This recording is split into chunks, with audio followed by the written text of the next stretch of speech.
સુરત શહેરના સિંગણપોર વિસ્તારમાં આવેલી બ્લુબેલ જ્વેલર્સ અને મૈદરપુરામાં આવેલી ઓફિસોમાં ત્રાટકી લાખોની મત્તા ચોરી જનાર ગેંગને સુરત ક્રાઇમ બ્રાન્ચે ઉત્તર પ્રદેશથી દબોચી લીધી છે।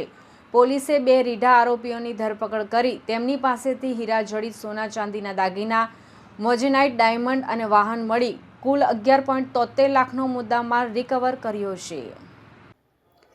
ગત તારીખ 21/2/2026ના રોજ કતારગામ મામા તલાવડી પાસે આવેલી જ્વેલર્સની દુકાનમાંથી 12,26,000ની ચોરી થઈ હતી। આ ગુનાની તપાસમાં લાગેલી ક્રાઇમ બ્રાન્ચની ટીમે ટેકનિકલ સર્વેલન્સ અને હ્યુમન સોર્સિંગ દ્વારા બાતમી મળી હતી કે આરોપીઓ યુપીના જોનપુર ભાગી ગયા છે।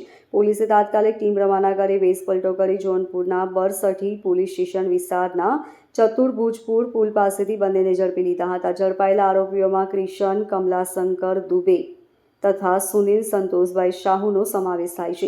પકડાયેલ આરોપી સુનિલ શાહુએ કબૂલાત કરી હતી કે ચોરી કરાયેલા મુદ્દામાલ પૈકીના કેટલાક દાગીના તેણે કડોદરાના તાતીથૈયા ખાતે આવેલા તેના ઘરે લોખંડના કબાટમાં છુપાવ્યા છે। પોલીસે તેના ઘરેથી 23.58 ગ્રામ સોનાના દાગીના, 61.14 ગ્રામ ચાંદીના દાગીના અને ગુનામાં વપરાયેલી પલ્સર મોટરસાયકલ રિકવર કરી છે।